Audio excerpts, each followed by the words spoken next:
फिर हम डिस्कस करने जा रहे हैं यूट्रस के बारे में।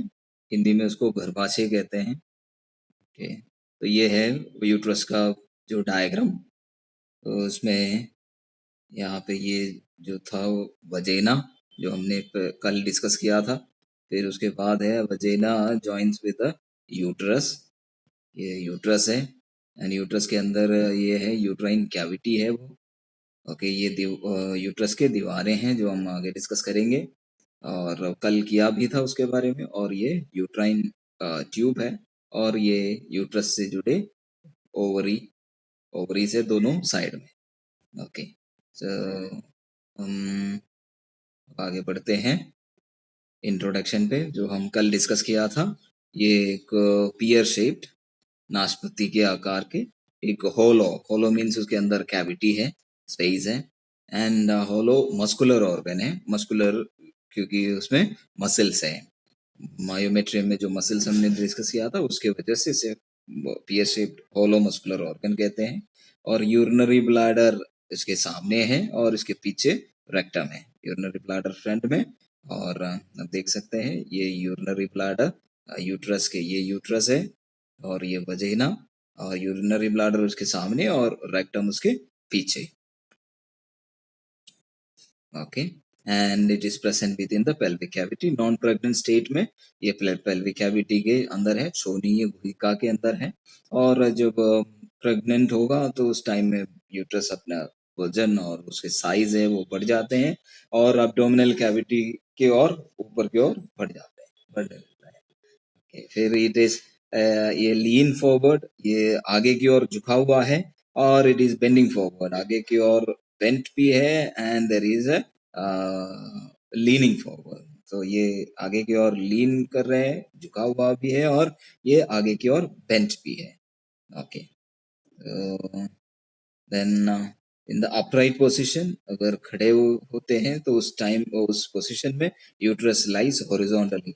ये यूट्रस है, ये हॉरिजॉन्टल हॉरिजॉन्टल डायरेक्शन में है, अपराइट पोजीशन में। जो अपराइट पोजीशन है उसमें ऑलमोस्ट हॉरिजॉन्टल डायरेक्शन में है ये यूट्रस। ओके, 7.5 सेंटीमीटर लॉन्ग है, 5 सेंटीमीटर वाइड है, चौड़ाई है, और उसकी जो थिकनेस है जो उसके दीवारों का वो लगभग 2.5 सेंटीमीटर है। और नॉन प्रेग्नेंट स्टेट में ये लगभग 40 ग्राम वजन होते हैं। और जो स्ट्रक्चर है उसमें 3 लेयर्स ऑफ टिश्यू से बना हुआ है। सो सबसे बाहर पेरीमेट्रियम, फिर मिडिल में मायोमेट्रियम और अंदर एंडोमेट्रियम, ऐसे 3 परतें हैं जो कल हमने डिस्कस किया था। तो ये यूट्रस के जो वॉल है, वॉल का एक छोटा सा सेक्शन, इसमें ये सबसे अंदर के जो लेयर है वो एंडोमेट्रियम है, और जो मिडिल में है जो थिक मस्कुलर लेयर, एंड इस मस्कुलर लेयर को मायोमेट्रियम कहते हैं, और इसके सबसे बाहर का जो लेयर है वो है पेरीमेट्रियम। ओके, तो पेरीमेट्रियम हमने डिस्कस किया था कल, और ये आउटर लेयर है यूट्रस का, यूट्रस के सबसे बाहर का जो परत लेयर, एंड ये पेरिटोनियम से बना हुआ लेयर है, एंड ये यूट्रस के सरफेस को कवर करते हैं, उसके सबसे बाहर का जो एरिया है उसको कवर करने वाले पेरिटोनियम की लेयर है वो पेरीमेट्रियम। एंड एंटीरियरली सामने ये पेरीमेट्रियम एक फोल्ड बनाते हैं यूरिनरी ब्लैडर और यूट्रस के बीच में। ये शायद अब कल हमने शायद डिस्कस नहीं किया था। तो ये यहाँ पे यूट्रस के सबसे बाहर का layer perimetrium is forming a fold between the urinary bladder in front and uterus at the back. Uterus पीछे और सामने यूरिनरी ब्लैडर, इनके बीच में एक फोल्ड बनता है। इस फोल्ड को वेसिको यूट्राइन पाउच कहते हैं, vesico uterine pouch, vesico uterine pouch. वैसे ही ये पीछे रेक्टम और यूट्रस के बीच में भी है, उसे रेक्टो यूट्राइन पाउच कहते हैं। जो सामने है यूट्रस और ब्लैडर के बीच में वो वेसिको यूट्राइन पाउच है, और जो पीछे है वो रेक्टो यूट्राइन पाउच है। वो perimetrium, perimetrium is nothing but this is a serous membrane या पेरिटोनियम लेयर ही है वो सबसे बाहर का जो लेयर, एंड वही लेयर यूट्रस और ब्लैडर के बीच में एक पाउच बनाते हैं, उसे वेसिको यूट्राइन पाउच, और जो बाहर है जो पीछे उसको रेक्टोयूट्राइन पाउच कहते हैं. And posteriorly perimetrium between the urinary bladder and the rectum, urinary bladder और rectum के बीच में एक पाउच बनाते हैं, उसे रेक्टोयूट्राइन पाउच कहते हैं, या इसे पाउच ऑफ डगलास भी कहते हैं, pouch of Douglas. Okay. On the sides of the uterus, it forms a broad ligament. ये कवर करते हैं पूरे यूट्रस को, और साइड में, किनारे में, दोनों साइड में ये एक चौड़े से लिगामेंट बनाते हैं, उसे ब्रॉड लिगामेंट कहते हैं. ब्रॉड लिगामेंट, ये इस स्ट्रक्चर को ब्रॉड लिगामेंट कहते हैं. और ये ब्रॉड लिगामेंट यूट्रस को पेल्विक कैविटी के दीवारों पे, साइड के दीवारों में खींच के अटैच करके रखने में मदद करते हैं. On the sides of the uterus, it forms a ligament called broad ligament, and the broad ligament attaches the uterus to the side of the pelvis. Pelvis के pelvic cavity के sides में उसको अटैच करके रखने में ये broad ligament मदद करते हैं और यूट्रस को स्टेबिलिटी प्रदान करते हैं. Okay. ये था broad ligament. Then myometrium. Myo refers to muscles. ये muscular layer है और ये middle layer है. Middle muscular layer of the uterus है, एंड इसमें यूट्राइन स्मूथ मसल्स है और एरियोलर कनेक्टिव टिश्यू है, ब्लड वेसल्स है और नर्व्स भी है. तो ये मिडिल लेयर में, एंड इस मिडिल लेयर का फंक्शन है this myometrium, muscles of the myometrium helps in powerful rhythmic contractions. तो यूट्रस के कंट्रैक्शन में मदद करते हैं, एंड ये मायोमेट्रियम जब कंट्रैक्ट होगा तो उसके अंदर के जो स्पेस है, जब कंट्रैक्ट होगा तो उसके अंदर के स्पेस कम हो जाएगा और दीवारें सिकुड़ जाएंगे, दीवारें प्रेस करेंगे उसके अंदर के जो फीटस को, और फीटस को बाहर आने में मदद करेंगे. जो बेबी को चाइल्ड बर्थ के दौरान उसको बाहर धकेलने में, बाहर एक्सपेल करने में ये मायोमेट्रियम मदद करते हैं. जो लेबर पेन होते हैं वो लेबर पेन तब होते हैं जब यूट्रस के जो दीवारें, ये जो मायोमेट्रियम है, जब कंट्रैक्ट होते हैं उस दौरान लेबर पेन, उसके साथ साथ लेबर पेन होता है. तो जितना लेबर पेन होगा उतना ज्यादा कंट्रैक्शंस होंगे मायोमेट्रियम के, और उतना जल्दी बेबी है वो बाहर आ जाएंगे डिलीवरी के दौरान. ओके. फिर एंडोमेट्रियम. एंडो मतलब है सबसे अंदर के जो लेयर, यूट्रस के सबसे अंदर के लेयर को एंडोमेट्रियम कहते हैं. Inner most layer of the uterus है ये, एंड ये कोलमनर एपिथेलियल सेल से बना है. कोलमनर एपिथेलियल मींस लंबे लंबे जो सेल्स हैं, तो उनसे बना है. एंड इनके बीच में ग्लैंड्स भी है. तो इन सेल्स के बीच में लंबे लंबे से जो ट्यूबुलर ग्लैंड्स हैं, देयर आर ग्लैंड्स हैं एंडोमेट्रियम में. वो these glands release their secretions, uterine secretions है वो रिलीज करते हैं. एंड इस एंडोमेट्रियम को दो लेयर में डिवाइड किया जा सकता है, फर्स्ट फंक्शनल लेयर और सेकंड बेसल लेयर या बेसालिस. तो इसी एंडोमेट्रियम को दो लेयर में, सो सबसे अंदर वाले जो लेयर है उसका एक ऊपर जो लेयर है उसे फंक्शनल लेयर कहते हैं, उसके नीचे एक और लेयर है उसको बेसल लेयर कहते हैं. तो ये यहाँ पे आप देख सकता है जो नीचे है जो मायोमेट्रियम से जुड़ा, जो मसल लेयर से जुड़ा हुआ जो जो लेयर है उसको बेसालिस या बेसल लेयर कहते हैं. उसके ऊपर के जो ये लेयर, थिक लेयर, इसे फंक्शनल लेयर कहते हैं. ये फंक्शनल लेयर है और जो नीचे है वो बेसल लेयर है.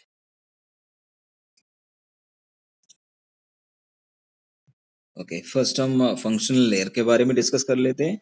ये फंक्शनल लेयर सुपरफिशियल लेयर है. सुपरफिशियल मींस ऊपर की layer, and it becomes thick and rich in blood supply during the first half of the menstrual cycle. menstrual cycle के फर्स्ट हाफ में, फर्स्ट 14 days में वो regenerate होगा और thick होने लगेगा. अपने द थिकनेस है वो बढ़ा देते हैं, एंड ब्लड सप्लाई भी उसमें बढ़ जाते हैं. एंड उस लेयर में बहुत सारे छोटे छोटे ब्लड वेसल्स का विकास होगा और रिच इन ब्लड सप्लाई होंगे, एंड वो थिक भी हो जाएंगे, and during the first half of the menstrual cycle. And ये ओवम जब फर्टिलाइज होगा तो उस ओवम को रिसीव करने के लिए, फर्टिलाइज्ड एग को रिसीव करने के लिए तैयार करते हैं अपने आप को. अगर ओवम फर्टिलाइज नहीं हुआ और इम्प्लांटेशन नहीं होता है एंडोमेट्रियम में, तो ये लेयर जो है शेड ऑफ होगा, तो झड़ जाएंगे. एंड इस लेयर की जो ये शेडिंग ऑफ को या झड़ जाने की इस प्रक्रिया को मेंस्ट्रुएशन कहते हैं. ओके, सो ये जो मेंस्ट्रुअल साइकिल्स में जो मेंस्ट्रुअल ब्लड के साथ जो निकलने वाले शेड ऑफ होने वाले जो लेयर है वो फंक्शनल लेयर है. Okay, next है basal layer. So this layer is present below the functional layer of the endometrium. Endometrium के functional layer के नीचे है वो layer. And this is the layer of the endometrium that is attached to the myometrium. So myometrium से attached जो layer है वो basal layer है. ये जो basal layer, ये बेसल लेयर के नीचे जो लेयर है वो मायोमेट्रियम है, जो मस्कुलर लेयर. तो यही लेयर है जो मायोमेट्रियम से अटैच्ड है. तो बेसल लेयर मायोमेट्रियम से अटैच्ड है. And this layer does not shed during the menstruation. Menstruation के दौरान ये लेयर शेड ऑफ नहीं होता है, सिर्फ फंक्शनल लेयर शेड ऑफ होते हैं. एंड दोबारा फंक्शनल लेयर बनना भी है, and new functional layer is regenerated from the basal layer. इसी बेसल लेयर से नया जो फंक्शनल लेयर है उसके ऊपर बनेगा. Okay, then parts of the uterus. So इसके parts में uterus can be divided into 3 parts. And इसमें first part है fundus, next है body and the cervix. Fundus, body and the cervix. So ये this part, the upper part is fundus, and in the middle there is a body, and towards the end the lower part is the cervix.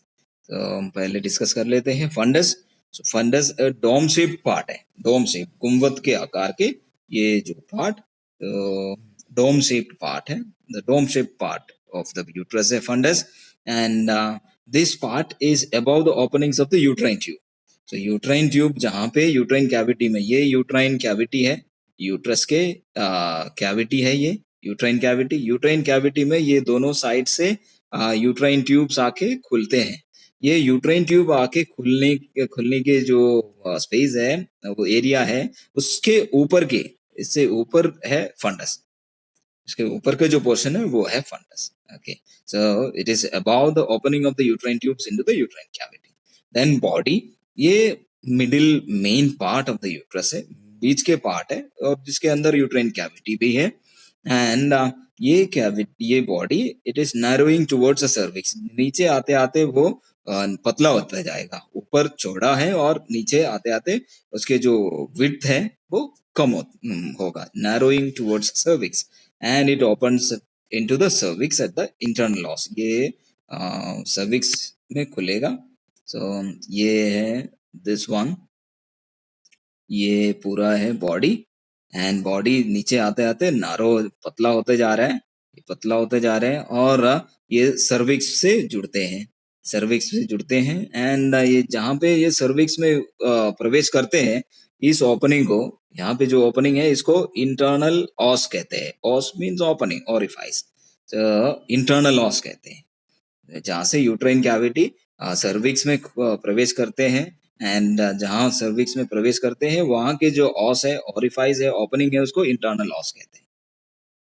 Okay, body, it opens into the cervix at the internal os. Next is cervix.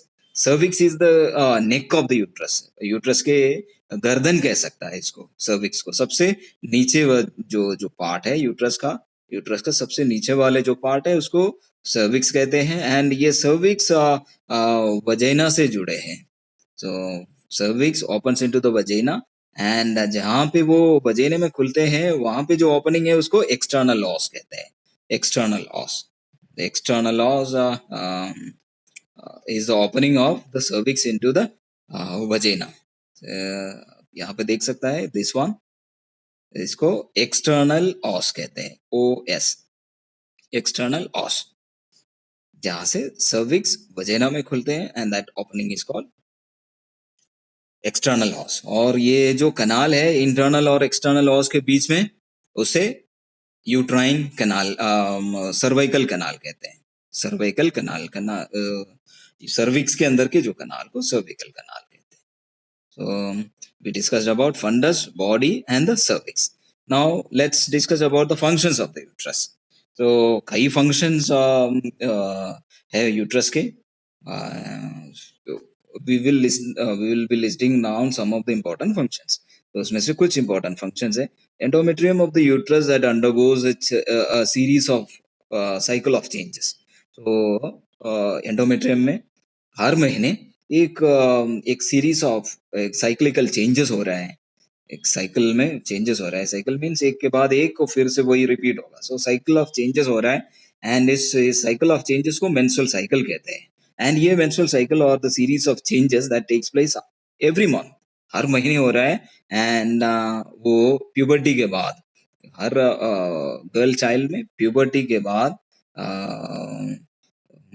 ये जो menstrual cycle है वो हर महीने एक बार होते हैं। And this menstrual cycle occurs under the control of hypothalamus, hormones of the hypothalamus and the anterior pituitary. Anterior pituitary के FSH और LH और hypothalamus के जो hormones हैं, releasing hormones, उनके वही है इन menstrual cycle को कंट्रोल करते हैं, रेगुलेट करते हैं। ये this cycle को menstrual cycle कहते हैं। So regulation and maintaining of menstrual cycle is one of the function of the uterus. Uterus का एक important function है मेंस्ट्रुअल साइकिल को रेगुलेट करना। ये एक सीरीज ऑफ चेंजेस है जो हर महीने प्यूबर्टी के बाद एक फीमेल के रिप्रोडक्टिव सिस्टम में हो रहा है। ओके, देन ये है जो चेंजेस जो मेंस्ट्रुअल साइकिल के दौरान फंक्शनल लेयर में हो रहा है। फंक्शनल लेयर ये फर्स्ट फेज है, 1 से 4-5 दिन वो ब्लीडिंग का फेज होगा। मेंस्ट्रुअल फेज हम आगे डिस्कस करेंगे इसके बारे में। फिर धीरे धीरे वो मल्टीप्लाई होने लगता है जो फंक्शनल लेयर, उसको प्रोलिफरेटिव फेज कहते हैं। फिर उसके बाद लूटियल फेज या सेक्रेटरी फेज है। ये सारे फेजेस के बारे में हम आगे डिस्कस करेंगे। ये जो फंक्शनल लेयर अपने आप को तैयार करते हैं, अपने आप को soft and spongy and rich in blood supply बना देते हैं, ताकि जो फर्टिलाइज्ड ओवम है, जाइगोट है, वो आके इस दीवार पे चिपक जाएगा और वहां पे वो ग्रो करेंगे। Okay, so the functional layer of the endometrium becomes thick and rich in blood supply. The functional layer मोटा भी होगा और blood supply भी होगा बहुत सारे। And this is taking place during the first half of the menstrual cycle. Menstrual cycle के first half में usually a menstrual cycle 28 days का होता है। तो average duration 28 days है, तो उसके बीच में है 14 day and the first half है, उसी दौरान ये सारे changes होने लगता है। and it makes itself ready to receive the fertilized ovum. Fertilized ovum जब 14 डे रिलीज होगा ओवरी से, तो उसके बाद वो स्पर्म के साथ मिलके फ्यूज होके जाइगोट बनेगा एंड उसके बाद वो एंडोमेट्रियम में चिपक जाता है। उसके बाद 14 डे से 28 डे के बीच में। So I tell explain it later. Okay, so अगर ओवम फर्टिलाइज नहीं हुआ तो फंक्शनल लेयर डिजेनरेट होगा एंड मेंस्ट्रुएशन होगा। एंड नॉर्मल मेंस्ट्रुअल साइकिल है ये 26 to 30 days, एवरेज 28 days ले सकता है। Okay, then zygote is getting implanted into the endometrium of the uterus. ये zygote जो बना था, ओवम और स्पर्मेटोजोवा जो फ्यूज होके फर्टिलाइज होके जो zygote बना था, वो zygote यूट्रस के एंडोमेट्रियम में चिपक जाएंगे। implanted मतलब चिपक जाना। तो uterine secretions nourishes the ovum before it's implantation. इसके इम्प्लांटेशन से पहले तो यूट्रस के जो सेक्रेशंस है उसी से उसको पोषक तत्व मिल जाता है, नरिशमेंट्स मिल जाते हैं। And uterus grows to accommodate the developing foetus. जो डेवलपिंग फीटस है, जो भ्रूण जो बड़ा होते जा रहे हैं, उसको अकोमोडेट करने के लिए यूट्रस भी अपना साइज है वो बढ़ा देते हैं। And placenta is attached to the foetus through the umbilical cord. So placenta uterus के एंडोमेट्रियम में चिपका हुआ है, अटैच्ड है, एंड उसी प्लासेंटा से कनेक्टेड है baby through umbilical cord. Umbilical cord के थ्रू बेबी फीटस कनेक्टेड है एंड इसी के थ्रू यूट्रस से कनेक्टेड प्लासेंटा और प्लासेंटा से connected umbilical cord, umbilical cord baby के नाभि में जुड़े हैं एंड इसी के थ्रू बेबी को ऑक्सीजन और नरिशमेंट मिलता है। तो यहाँ पे देख सकते हैं ये जो है ओवरी है, ओवरी से ओवम सेक्रीट होगा, ओवम रिलीज होगा और ओवम इसके अंदर जाएंगे, यूट्राइन ट्यूब के अंदर, फैलोपियन ट्यूब के अंदर जाएंगे एंड ये फैलोपियन ट्यूब के अंदर जाके जो वजेना के थ्रू जो स्पर्मेटोजोवा आया था, वो स्पर्मेटोजोवा यूट्राइन कैविटी के अंदर जाएंगे। यूट्राइन कैविटी के थ्रू वो कहाँ पे आएगा, वो यूट्राइन ट्यूब के अंदर आएगा, फैलोपियन ट्यूब के अंदर आएंगे। फैलोपियन ट्यूब में फर्टिलाइजेशन होगा, ओवा और स्पर्मेटोजोवा का मिलन होगा, उसका फर्टिलाइजेशन होगा, फ्यूजन होगा एंड जाइगोट बनेंगे। इस 0 डे पे उसको जाइगोट कहते हैं।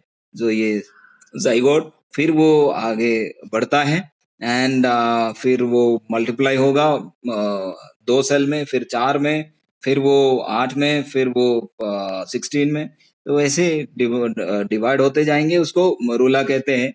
लगभग 4th डे फर्टिलाइजेशन के 4th डे में फिर उसके बाद वो यूट्राइन कैविटी के अंदर आ जाते हैं। यूट्राइन कैविटी के अंदर आके उसको ब्लास्टोसिस्ट कहते हैं। लगभग 7th डे में वो आके यूट्रस के एंडोमेट्रियम में चिपक जाते हैं। फिर वहां से वो develop placenta, umbilical cord, foetus, ये सब डेवलप होगा। ये जैसे ये यूट्रस के दीवारें हैं, ये यूट्रस का दीवार है, ये सर्विक्स है यूट्रस का, और इसके नीचे वजेना है। ओके, एंड इसके अंदर एक मेम्ब्रेन है, अम्नियोटिक मेम्ब्रेन, और इसके अंदर है बेबी। और इस बेबी एक फ्लूइड के अंदर है, एंड उस फ्लूइड का नाम है अम्नियोटिक फ्लूइड। और ये बेबी के थ्रू, बेबी से नाभि से कनेक्टेड है अम्बिलिकल कॉर्ड, और ये अम्बिलिकल कॉर्ड कनेक्टेड है ये प्लासेंटा में, ये प्लासेंटा, और ये प्लासेंटा यूट्रस के एंडोमेट्रियम में अटैच्ड है, यूट्रस के दीवार पे अटैच्ड है। सो यूट्रस से प्लासेंटा में ब्लड और नरिशमेंट जाएंगे, ऑक्सीजन वगैरह, फिर वहां से अम्बिलिकल कॉर्ड के थ्रू बेबी को मिलेगा। Okay, so at term the oestrogen and oxytocin, ये हार्मोन्स हैं जो यूट्रस के कंट्रैक्शन में, यूट्रस के मायोमेट्रियम के कंट्रैक्शन में मदद करेंगे। ये कंट्रैक्शन लेबर पेन कॉज करते हैं, एंड ये बेबी को बाहर धकेलने में, बाहर पुश करने में मदद करते हैं, एंड चाइल्ड बर्थ में मदद करेंगे। And that's all about the uterus, its structure. Okay, so we discussed about the female reproductive system. In that, we were discussing about the internal genitalia. In the internal genitalia, we were discussing about the uterus. हमने उसका diagram देखा, उसकी introduction कहाँ पे है, और उसके position वगैरह देख लिया था। फिर उसके स्ट्रक्चर देखा, पेरीमेट्रियम, एंडोमेट्रियम एंड मायोमेट्रियम के बारे में। और तो पेरीमेट्रियम बाहर, सबसे बाहर का लेयर, देन उसके बाद मायोमेट्रियम जो मिडिल के लेयर, एंडोमेट्रियम सबसे अंदर के लेयर। एंड एंडोमेट्रियम का ही 2 लेयर है, फंक्शनल लेयर और बेसल लेयर। फंक्शनल लेयर ऊपर है, बेसल लेयर नीचे है। एंड उसके बाद हमने parts of the uterus discuss किया था, उसमें 3 पार्ट्स है, fundus, body and cervix. Fundus ऊपर के पार्ट है, एंड बॉडी मिडिल के पार्ट है, एंड सर्विक्स नीचे के पार्ट है। एंड हम डिस्कस किया था functions of the uterus, and so that's all about the uterus, and thank you very much.